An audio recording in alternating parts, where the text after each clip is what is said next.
नमस्कार दोस्तों, guidance classes के यूट्यूब क्लास पे आपका स्वागत है। तो आप लोगों को तो पता है कि हम लोग परसेंटेज डिस्कस कर रहे थे यहाँ पे और आज 19 नंबर क्वेश्चन तक पढ़ चुके थे। अब आज आगे करेंगे, लेकिन हाँ एक चीज़ मैं आप लोगों को बता देना चाह रहा हूँ, एक चीज़ को जान जाओ कि देखो एनटीपीसी का एग्ज़ाम का डेट आ चुका है, ठीक है ना। एनटीपीसी जो रेलवे का एनटीपीसी है, रेलवे के एनटीपीसी का एग्ज़ाम का जो डेट है वो आ चुका है और ये 15 दिसंबर से शुरू होने वाला है, ठीक है। तो मैं एक प्लानिंग कर रहा हूँ ये कि चाह रहा हूँ कि आप लोगों को जितना भी प्रीवियस ईयर में पूछा गया है जो भी क्वेश्चंस, ठीक है ना, प्रीवियस ईयर उसका सारा का सारा प्रैक्टिस करवा दूँ, ठीक है। बताना आप मुझे कैसा रहेगा ये। और इसमें क्या करवाऊँगा कि पहले तो सोच रहा था कि 2001 से लेकर 2015 तक का जितना भी क्वेश्चन पूछा गया है रेलवे एनटीपीसी में उसको करवा दूँ, लेकिन वो आई थिंक बहुत ज़्यादा पुराना हो जाएगा। तो एक काम करते हैं, एनटीपीसी का जो लेटेस्ट क्वेश्चन पूछा गया है 100, और जो 2018 में ग्रुप डी का एग्ज़ाम हुआ है 100, और 2018 में जो एलपी का एग्ज़ाम हुआ है 100, ठीक है ना, 2018 का जो एलपी का एग्ज़ाम हुआ है 100, इसका सारा का सारा प्रैक्टिस सेट जो है वो मैं करवाना शुरू कर देता हूँ आप लोगों को।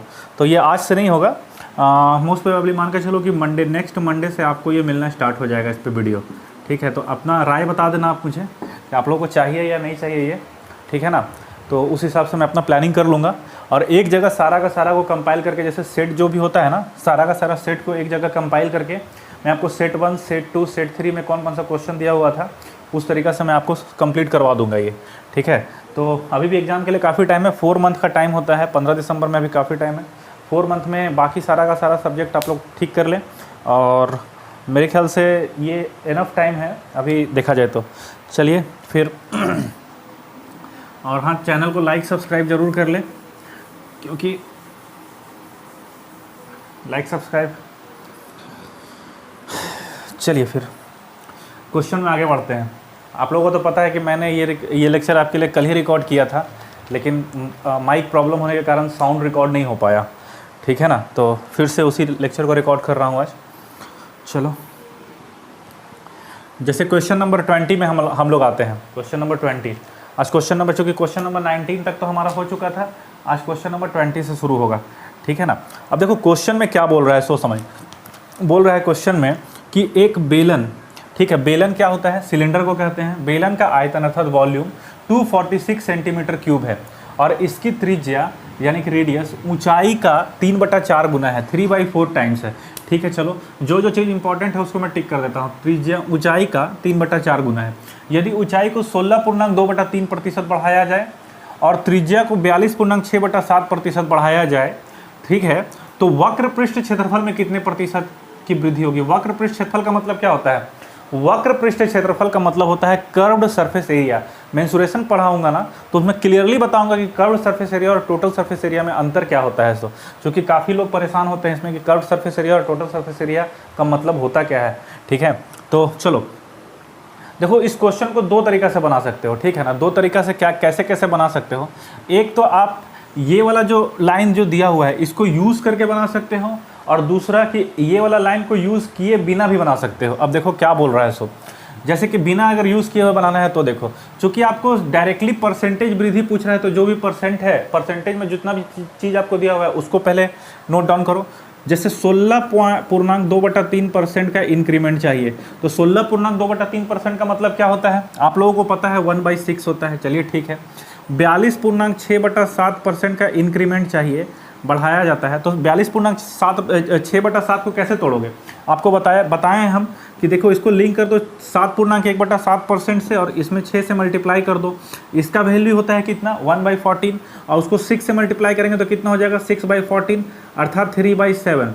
अब इसको सक्सेसिव रेशियो में डालो, ठीक है। अब देखो आपको चाहिए क्या क्या, सो समझना, अब मेरी बातों को समझना पहले अच्छे से।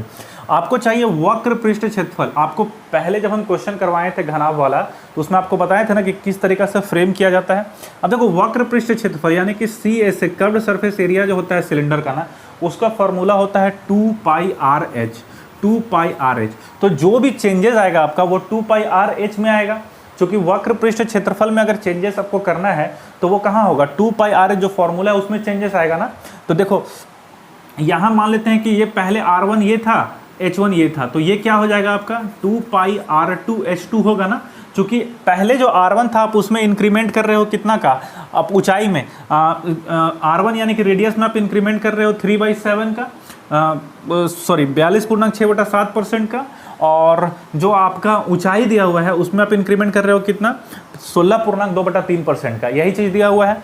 अब देखो 2 पाई से 2 पाई तो कैंसिल आउट हो गया, आपको पहले ही बता चुके थे 2 पाई से 2 पाई कैंसिल आउट इसलिए हो गया क्योंकि 2 पाई और 2 पाई दोनों में कॉमन है। मतलब कि अगर आप R और H में चेंजेस अगर आप दिखा देते हो तो आपके वक्र पृष्ठ क्षेत्रफल में आपको चेंजेस आपको पता चल जाएगा, ठीक है। अब देखो R और H के बारे में हमको पता है, चलिए R और H, ठीक है ना। अब देखो यहाँ पे बोल रहा है कि ऊंचाई में 16.2/3% की वृद्धि की जाती है।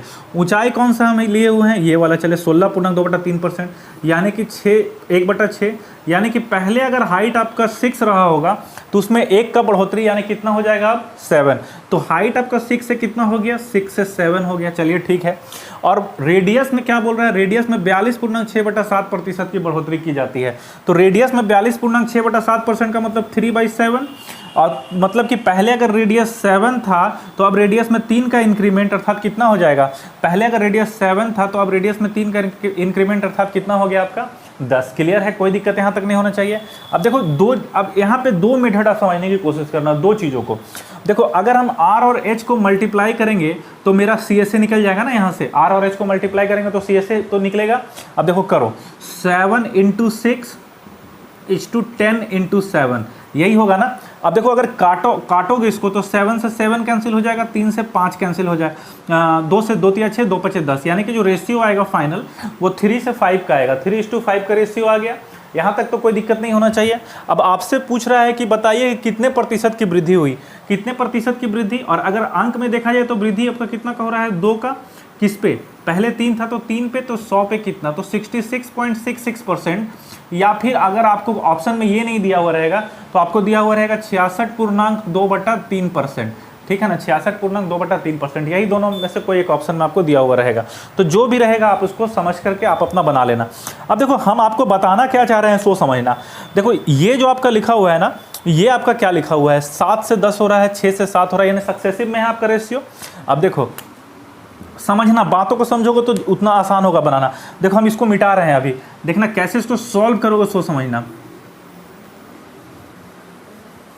देखो अच्छा ये बताओ, अगर ये वाला R और H को मल्टीप्लाई करेंगे तो मेरा यहाँ पे R और H आएगा ना, और ये वाला R और H को R1 R2 और H2 को मल्टीप्लाई करेंगे तो यहाँ भी R2 और H2 आएगा, और यहाँ का जो टर्म है रेशियो का, वो यहाँ का टर्म रेशियो का जो रहेगा कॉमन टर्म, जो दोनों में बराबर टर्म रहेगा, उसको तो हम कैंसिल आउट कर सकते हैं। ये तो आप लोगों को समझ में आ रहा है। तो देखो बस हम यही चीज़ आपसे बोलना चाह रहे हैं। देखो रेशियो में R और ये देखना, ये R और ये H, इसको तो मल्टीप्लाई करना है और इसको मल्टीप्लाई करना है, मतलब इसको और इसको हम काट सकते हैं। कैसे काट सकते हैं आपको बता चुके थे हम, किस तरीक़ा से काटा जा सकता है।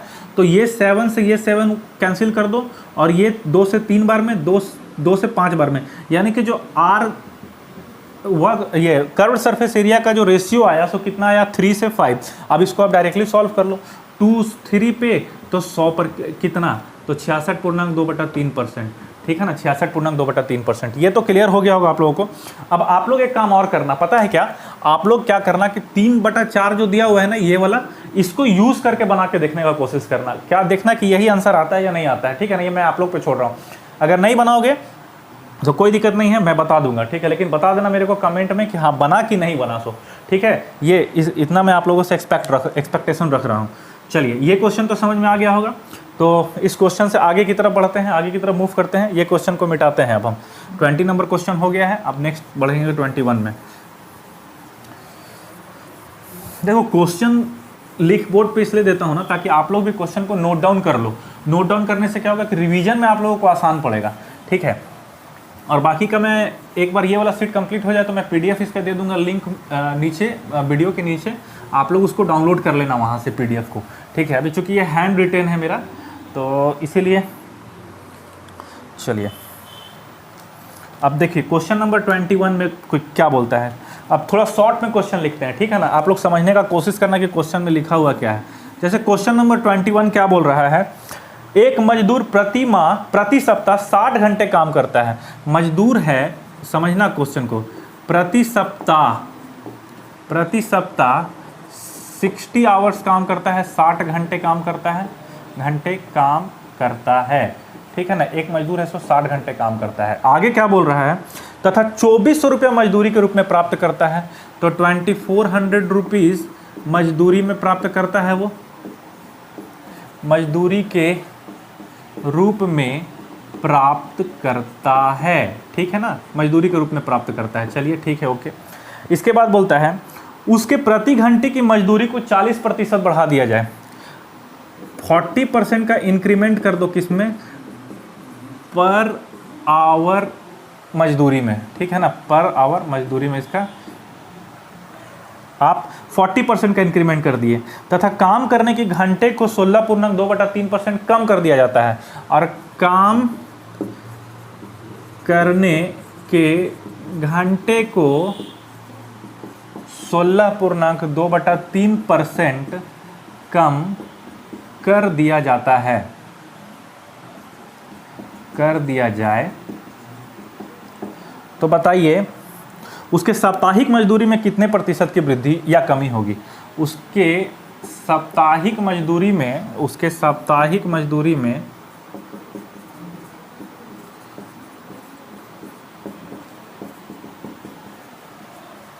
कितने प्रतिशत की वृद्धि या कमी होगी। ये वाला क्वेश्चन हम पूरा लिख दिए हैं। नेक्स्ट क्वेश्चन से क्या करेंगे ना, आप लोगों को थोड़ा शॉर्ट में लिखेंगे क्वेश्चन, ठीक है ना। चलिए इस क्वेश्चन में आते हैं। अब क्वेश्चन ये बोल रहा है कि मजदूर प्रति सप्ताह 60 घंटे काम करता है और 2400 रुपये मजदूरी के रूप में प्राप्त करता है, ठीक है। क्वेश्चन तो समझ में आया होगा। बोलता है कि 40% अगर प्रति घंटा मजदूरी को बढ़ा दिया जाए और काम करने के घंटे को 16.2/3% कम कर दिया जाए, तो साप्ताहिक मजदूरी में कितने प्रतिशत की वृद्धि होगी। चलिए क्वेश्चन तो कोई अथी नहीं है। देखो साप्ताहिक मजदूरी आप कैसे निकालोगे, हमको ये बताओ। मान के चलो, सपोज करो, या फिर एक चीज़ देख के चलो कि मान लो कि आपको पर आवर काम करने का 20 रुपया मिलता है। मान लेते हैं कि पर आवर आपको काम करने का कितना मिल रहा है, 20 रुपये का आपको आमदनी है एक आवर काम करने का, और आप एक दिन में 9 घंटे काम कर रहे हो, मान के चलते हैं, तो 180 रुपया आपको मिलेगा टोटल। कैसे मिला, एक घंटा का 20 रुपया, तो 9 घंटे का कितना मिलेगा, 9 × 20 यानी कि 180 रुपीज़ मिलेगा। ये तो क्लियर होना चाहिए। अब देखो आगे क्या करते हैं। सो काम करने की, अब देखो यहाँ से कुछ करना नहीं है आपको। पहले आपसे बोला गया कि कितने प्रतिशत की वृद्धि या कमी होगी। प्रतिशत मतलब कि परसेंटेज को पहले पकड़ो। 40% का इंक्रीमेंट करना है और 16.2/3% का कमी करना है। किसमें, पर आवर मजदूरी। तो पर आवर मजदूरी से अगर हम निकालते हैं तो पर आवर मजदूरी से किसका निकालेंगे हम लोग, जो इसको काम कर रहा है, कितना घंटा जो काम कर रहा है उस पर। चलो निकालो, क्या बोल रहा है, 40% का इंक्रीमेंट यानी कि कितना हो रहा है 2/5, और 16.2/3% का मतलब 1/6। ये तो क्लियर है, यहाँ तक तो समझ में आता है। अब क्या बोल रहा है, ये बोल रहा है कि अगर आप मजदूरी में, अगर आप पर आवर की मजदूरी में 40% का इंक्रीमेंट करते हैं, मतलब कि अगर पहले आदमी का मजदूरी 5 रहा होगा तो अब 2 का इंक्रीमेंट मतलब कितना हो गया होगा, 7 हुआ होगा ना। कोई दिक्कत, पर आवर मजदूरी क्या होगा, 5 रहा होगा तो अब कितना हो गया होगा, अब आपका 7। और बोल रहा है क्या कि काम करने की घंटे को 16.2/3% कम कर दो, तो 1/6 कम कर दो, यानी कि पहले अगर 6 रहा होगा तो अब उसका काम करने का कितना हो जाएगा आपका 5। क्लियर है, कोई दिक्कत नहीं होना चाहिए, यहाँ तक समझ में आ रहा है। देखो अब आ गया, फिर से आप पहले वाला मेथड को यूज़ करो। चूंकि ये पर आवर है, पर आवर घंटा की मजदूरी, पर आवर मजदूरी हो गया, और ये जो घंटा जितना काम करता है वो हो गया। तो अगर हम इसको मल्टीप्लाई करके रखेंगे तो इसको और इसको मल्टीप्लाई करना पड़ेगा और इसको और इसको मल्टीप्लाई करना पड़ेगा। क्लियर है ना। तो देखो अब इसको डायरेक्टली आप कैंसिल आउट कर सकते हो, 5 से 5 कैंसिल आउट हो गया, तो जो फाइनल रेशियो आया मजदूरी का वो कितना आया, 6 से 7। क्लियर है, 6 से 7 आपका क्या आ गया, फाइनल रेशियो आ गया मजदूरी का। तो पूछा जा रहा है कि बताइए कि इंक्रीमेंट या कमी कितना का होगा। तो देखो यहाँ पे बढ़ रहा है या घट रहा है, तो आप बोलोगे सिंपल सा बात है, 6 से 7 हो रहा है जब, तो मजदूरी तो बढ़ रहा है। जब मजदूरी बढ़ रहा है तो कितना का बढ़ रहा है, यहाँ से 1 का किस पे, 6 पे, तो 100 पे कितना का बढ़ेगा, सो बताइए। यही पूछा गया है ना आपसे क्वेश्चन में। तो 100 पे पड़ेगा आपका 16.2/3% का। क्लियर है, कोई दिक्कत। तो मजदूरी जो है सो 16.2/3% का इंक्रीमेंट हो जाएगा। चलिए ये क्वेश्चन भी समझ में आ गया होगा। अब इसको भी मिटाते हैं, ठीक है ना। चलिए इसको नोट डाउन कर लीजिएगा वीडियो को रोक करके आप लोग। चलिए नेक्स्ट क्वेश्चन की तरफ बढ़ते हैं हम लोग। Question number 22।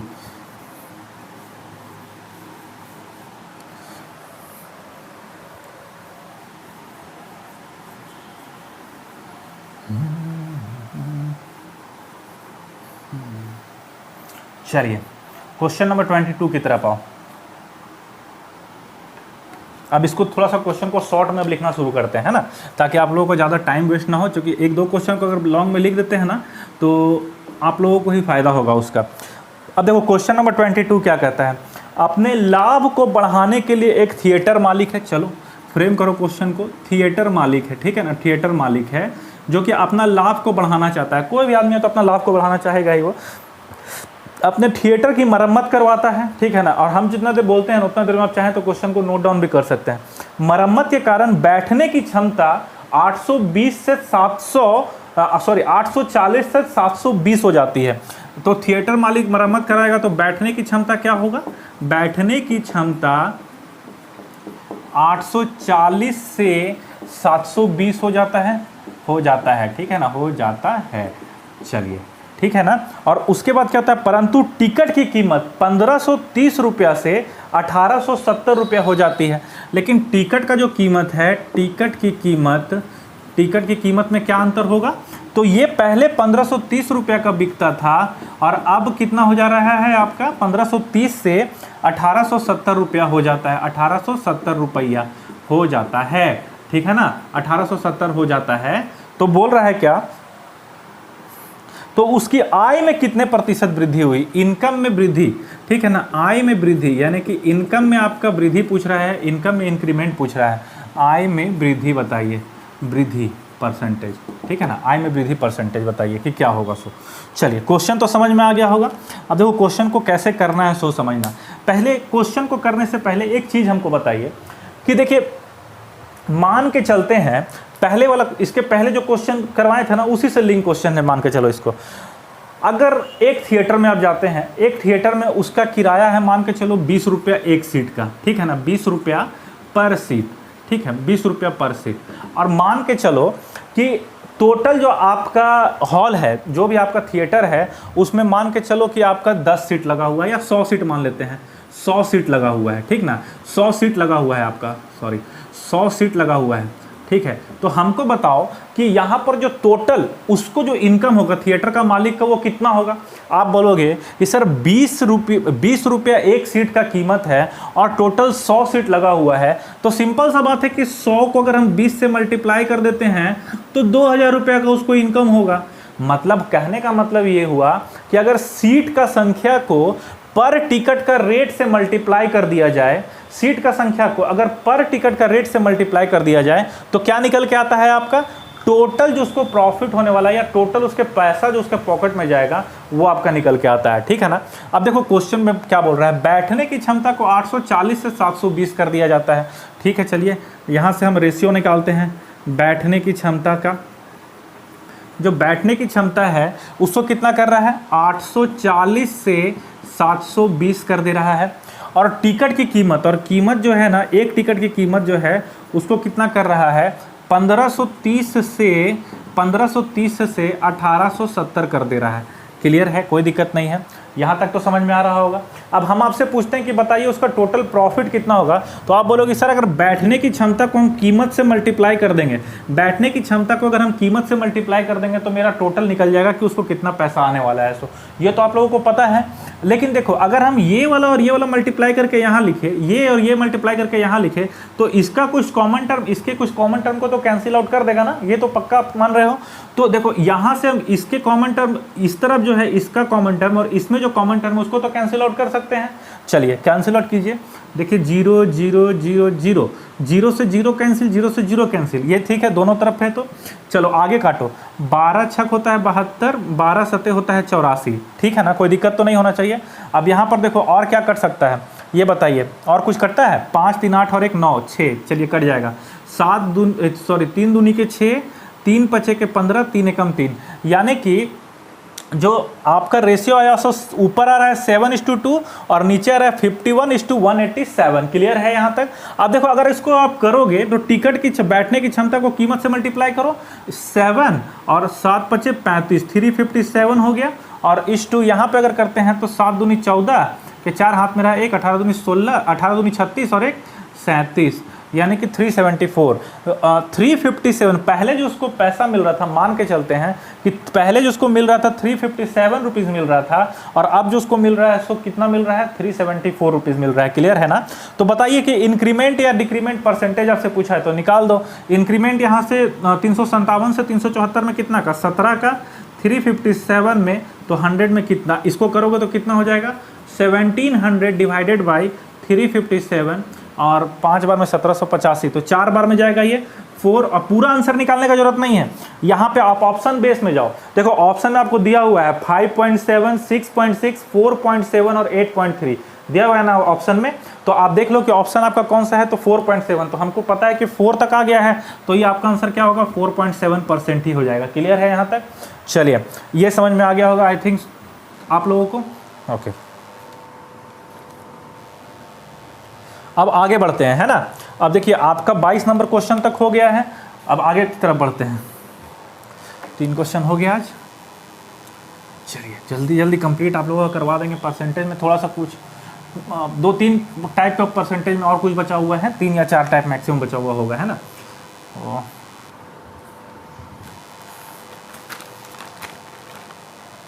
देखो अच्छे क्वेश्चन करोगे ना तो थोड़ा टाइम तो लगेगा, इसके लिए मतलब निश्चिंत रहो, समझे। और लेकिन हाँ इतना आपको बता रहा हूँ कि आप कोई भी एग्ज़ाम दो, ऐसा नहीं बोल रहा हूँ कि सिर्फ आप JSSC दो, रेलवे दो, आप कोई भी एग्ज़ाम दो, SSC दो, बैंकिंग दो, कोई भी एग्ज़ाम दो ना, इतना बता रहा हूँ कि हर जगह आपको क्वेश्चंस मिलेगा यहाँ से, ठीक है ना। हर तरीक़ा से आपको अप्रोच करना आ जाएगा। एटलीस्ट क्वेश्चन का एकदम सेम टू सेम क्वेश्चन तो नहीं मिले, लेकिन आपको अप्रोच कैसे करना है क्वेश्चन को, ये आप लोगों को समझ में आ जाएगा, ठीक है। चलिए आगे बढ़ते हैं।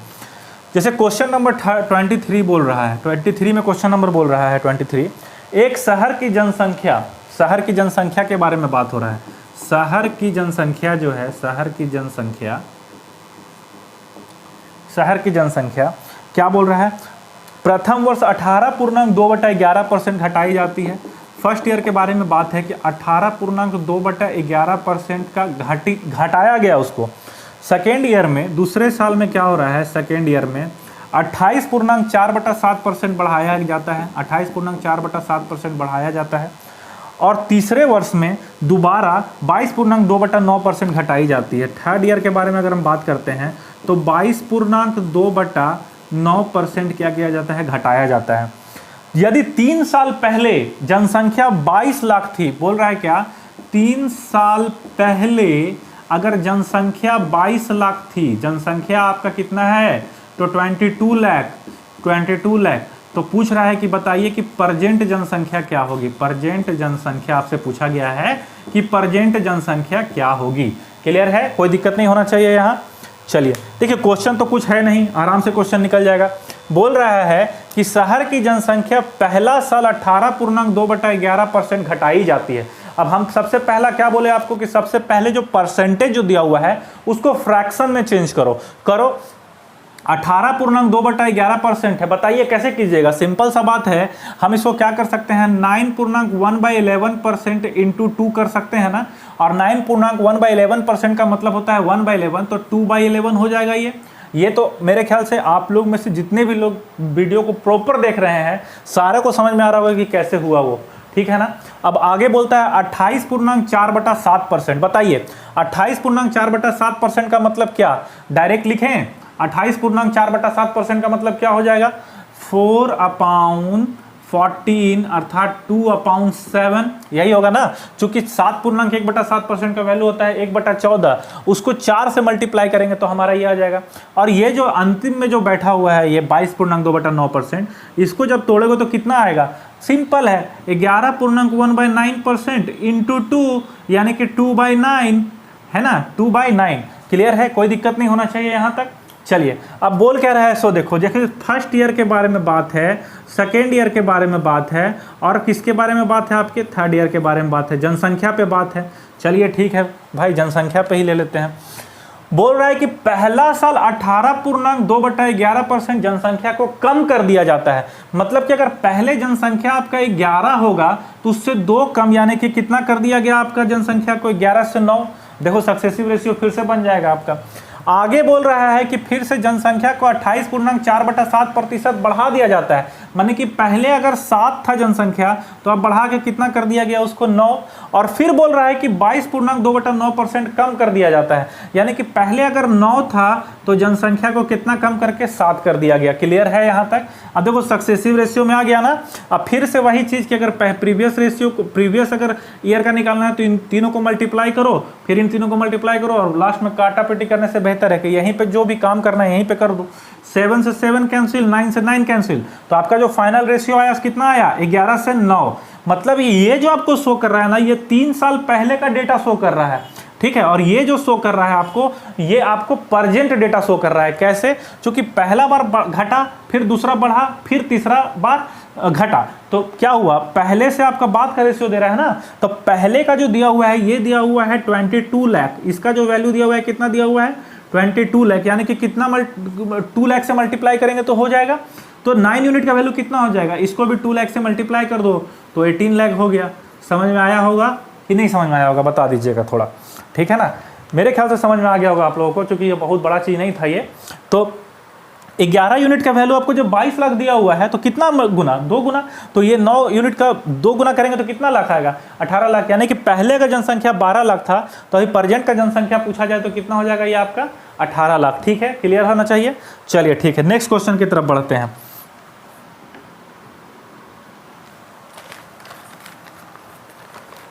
चले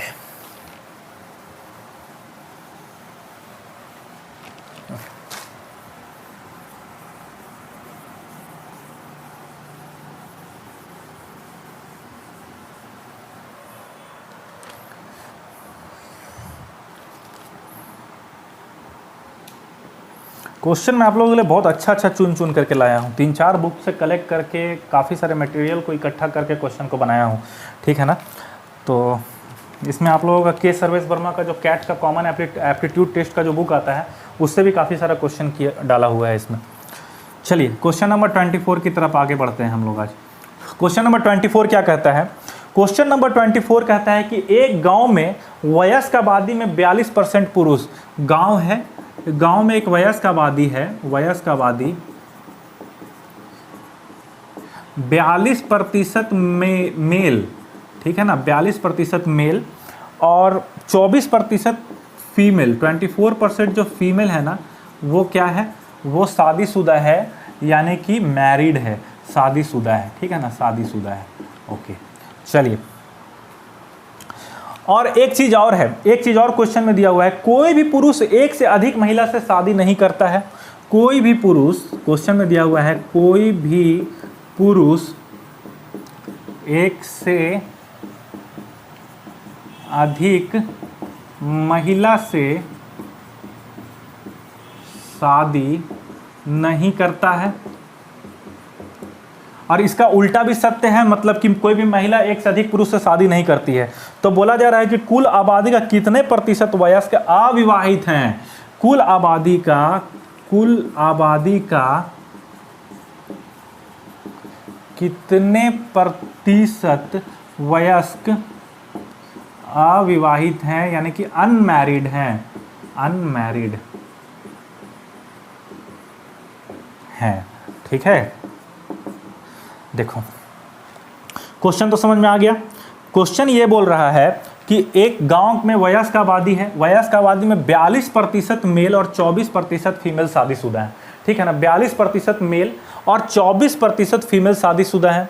कोई भी पुरुष एक से अधिक महिला से शादी नहीं करता है, और इसका उल्टा भी सत्य है, मतलब कोई भी महिला एक से अधिक पुरुष से शादी नहीं करती है। कुल आबादी का कितने प्रतिशत वयस्क अविवाहित अनमैरिड है, ठीक है ना, अविवाहित है।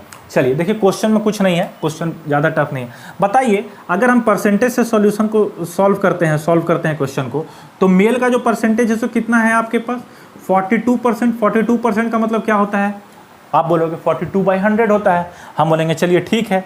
फीमेल का क्या है परसेंटेज? 24%। 24% का मतलब क्या होता है? 24/100 होता है।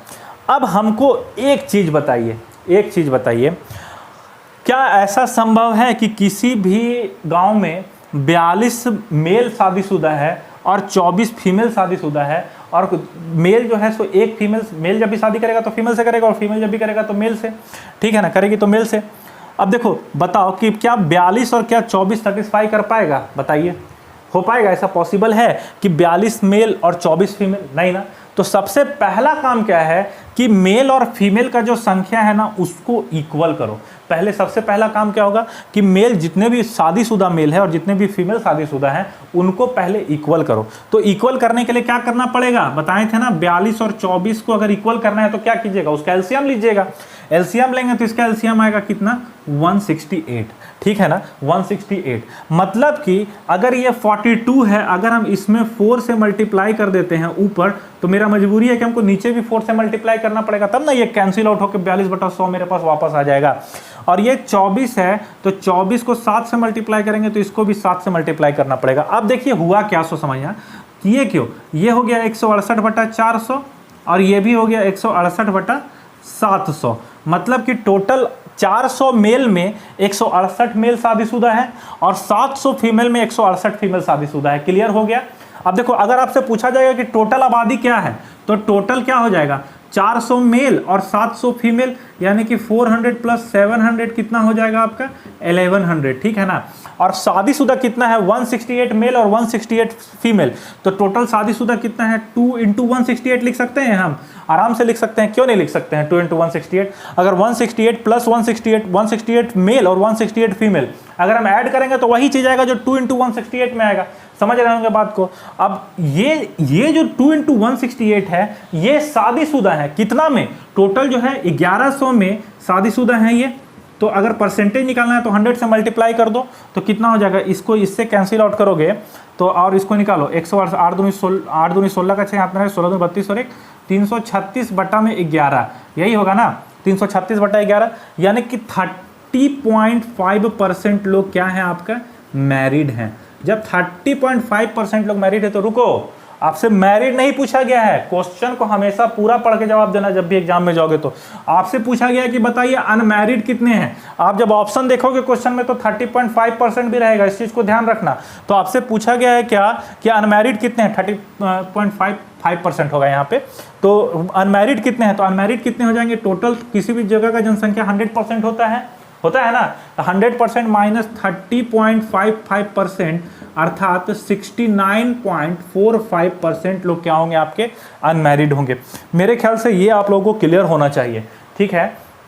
अब देखो एक चीज़ आपको बता देते हैं, एक चीज़ ध्यान में लेके चलना कि अगर यहाँ पे डायरेक्ट आपका दिया हुआ है ना, डायरेक्ट आपका दिया हुआ है 42% और 24%, तो डायरेक्ट बनाने का भी आपको मेथड बताते हैं। लेकिन अगर ये आपका पूर्णांक में दिया हुआ रहे, मान लो 16.2/3% मेल शादीशुदा हैं, 33.1/3% फीमेल शादीशुदा हैं, तो उस कंडीशन के लिए आप ये वाला अप्रोच को यूज़ करना, ठीक है ना। ये वाला जो अप्रोच हम आपको बताया ना, सो उस कंडीशन के लिए यूज़ करना। और अगर आपका डायरेक्ट जो दिया हुआ है जैसे 42% और 24%, तो हम डायरेक्ट अप्रोच आप लोगों को बताते हैं इस क्वेश्चन को कैसे सॉल्व करना। सो इसको मिटा दे रहे हैं, ठीक है ना। इसको हालांकि नोट डाउन कर लीजिएगा आप लोग। देखिए डायरेक्ट अप्रोच कैसे आप लीजिएगा, अगर आपको डायरेक्ट फिगर दिया हुआ रहे, एक कंप्लीट इंटीजर आपके पास दिया हुआ रहे, कंप्लीट पूर्णांक आपको दिया हुआ रहे, तो उस कंडीशन में आप क्या करेंगे, सोच समझना।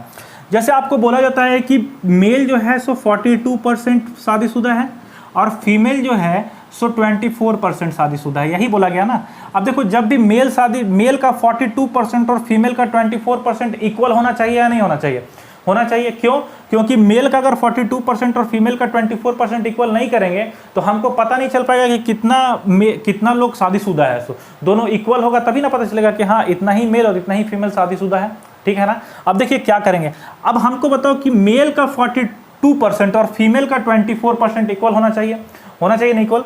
अब बताइए हमको कि यहाँ पे मेल का 42% यानी कि मेल का संख्या फीमेल से कम होना चाहिए, तब ना मेल का 42% और फीमेल का 24% इक्वल होना चाहिए, होगा। हाँ, अगर मेल का संख्या फीमेल से कम होगा, मेल का संख्या फीमेल से कम होगा, तभी तो आपका ये दोनों इक्वेशन सेटिस्फाई करेगा। तो एक काम करते हैं, यहाँ पर जो डेटा दिया हुआ है ना, इसमें 2 जीरो लगा करके हम मेल बना देते हैं, यानी कि 2400 मेल बना दिए। और यहाँ पर जो डेटा दिया हुआ है ये वाला डेटा, इसको हम 2 जीरो लगा करके फीमेल बना देते हैं, यानी कि 4200 फीमेल बना दिए। लो अब 2400 का 42% निकालो या 4200 का 24% निकालो, दोनों बात तो इक्वल ही होगा ना, दोनों बात तो इक्वल ही होगा, ठीक है ना, दोनों का वैल्यू इक्वल ही होगा। आपसे पूछा गया कि बताइए कि मैरिड अनमैरिड कितने हैं, तो पहले मैरिड निकाल लो। मैरिड निकालोगे तो देखो परसेंटेज से ये 2 जीरो कैंसिल, परसेंटेज से ये 2 जीरो कैंसिल, या तो परसेंटेज से इधर परसेंटेज भी कैंसिल कर सकते थे, कोई दिक्कत नहीं था, ठीक है ना। अब देखिए आगे क्या होता है, सो आगे आपका आ गया टोटल आपको संख्या कितना था, 4200 मेल और 2400 फीमेल, यही है ना, 4200 फीमेल और 2400 मेल, यानी कि टोटल 6600 हो गया। अब आउट ऑफ 6600 टोटल कितने लोग शादीशुदा हैं, तो हम बोलते हैं 2 × 42 × 24, यानी कि अगर 24 × 42 मेल शादीशुदा हैं तो 24 × 42 फीमेल भी तो शादीशुदा होंगी ना, और 2 से अगर 42 × 24 को मल्टीप्लाई कर दो तो आ जाएगा हमारा। चलिए ठीक है, 100 से मल्टीप्लाई कीजिए इसको, ये कैंसिल हो गया, 11 बार में ये कैंसिल हो जाएगा, और कितना से 11 × 6 = 66, 6 से और 7 × 6 = 42, इसको भी करोगे तो कितना आ जाएगा, 24 × 14, 24 × 14 और डिवाइडेड बाय में 11, 14 चौके 56 के 6, हाथ में रहा 5, 14 दूनी 28 और 5 33, आ गया ना 336/11, मतलब कि 30.55% लोग क्या हैं, मैरिड हैं। तो अनमैरिड के बारे में पूछ रहा है आपसे, तो अनमैरिड कितना हो जाएगा, 100% में से माइनस कर देंगे 30.55%, यानी कि कितना हो गया आपका ये 69.45%। आई थिंक ये क्लियर होना चाहिए आप लोगों को। तो देखो अगर हम ये वाला अप्रोच आप लोगों को इसलिए बताएं कि अगर आपके पास डायरेक्ट इंटीजर यहाँ पे दिया हो, जैसे 42%, 24%, 20%, 25%, इस तरीका का दिया हुआ रहे ना, तो आप डायरेक्ट क्वेश्चन को ज़्यादा इजी में वे में बना करके निकल जाओ, ठीक है ना। लेकिन अगर हम आपको चेंज करके डेटा दे दे रहे हैं, आप इसको खुद से ट्राई करना, ठीक है ना, आप इसको खुद से ट्राई करना। चलिए मिटा देते हैं इस चीज़ को, आपको समझ में आ ही गया होगा। डेटा चेंज करके हम आपको दे रहे हैं, और ये जो डेटा चेंज करके दे रहे हैं इसको ज़्यादा बेहतर होगा कि आप पुराने वाले मेथड से ट्राई करना, ठीक है ना, तो जो इसके पहले बताए थे। तो डेटा जैसे चेंज करिए हैं, हाँ तो चलो इसमें डेटा चेंज में क्या है, तो इसमें डेटा चेंज जब किया ना, तो यहाँ पे हो जाएगा आपका 25% मेल का आबादी, इसमें कर दो आप 25%, ओके। चलिए 25% मेल का आबादी कर दिए, और जो फीमेल 24% है इसको आप मिटाओ और इसको करो कितना, फीमेल को कर दो 33.1/3%, 33.1/3% फीमेल, ठीक है, शादीशुदा है। तो पूछा गया कि कितने प्रतिशत जनसंख्या शादीशुदा है, ठीक है ना, कितने प्रतिशत जनसंख्या विवाहित, यहाँ पे अविवाहित नहीं, यहाँ पे विवाहित है, ठीक है ना, विवाहित। चलिए कितने प्रतिशत जनसंख्या विवाहित है, ये क्वेश्चन है इस बार का आपका, ठीक है। अब वीडियो को पॉज करके यहाँ पर आप ये कर लेना, एक क्वेश्चन को नोट कर लेना, और उसके बाद इस क्वेश्चन को ट्राई करना, ठीक है। चलिए आगे बढ़ते हैं हम लोग, 24 नंबर क्वेश्चन तक तो हो गया।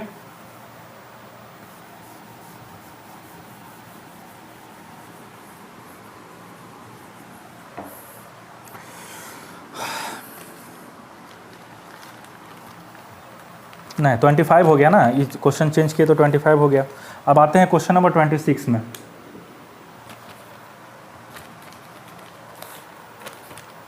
क्वेश्चन नंबर 26 पूरा लिखते हैं, है ना। क्वेश्चन नंबर 26 है, आप भी लिखते जाना। एक संख्या गलती से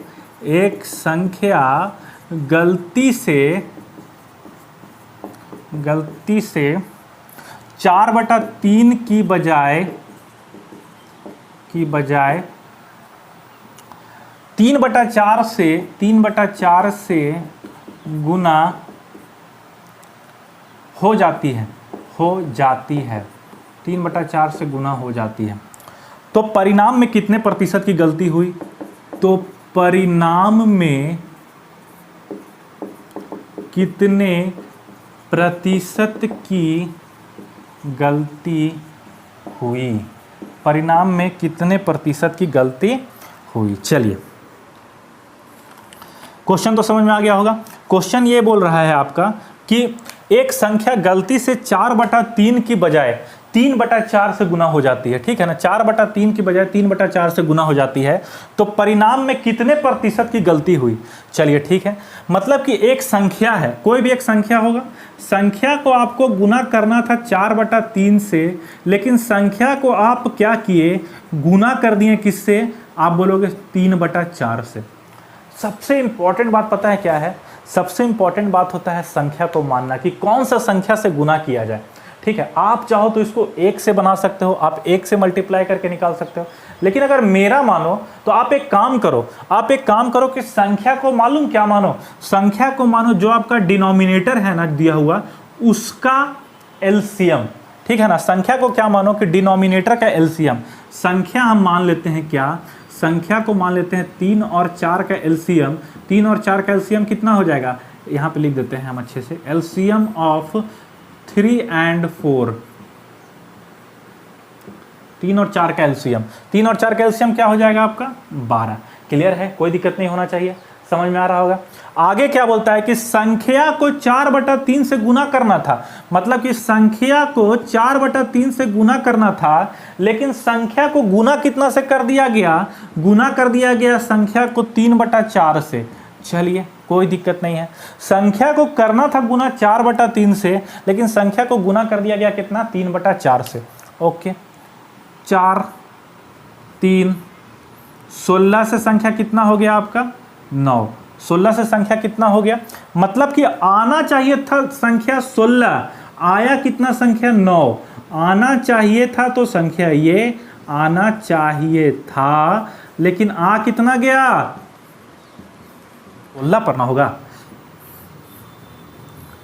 आना चाहिए था आपका 16 लेकिन आ गया 9, तो 7 कितना 16 पर तो 100 पर कितना, यही होगा 7 16 पर तो 100 पर कितना।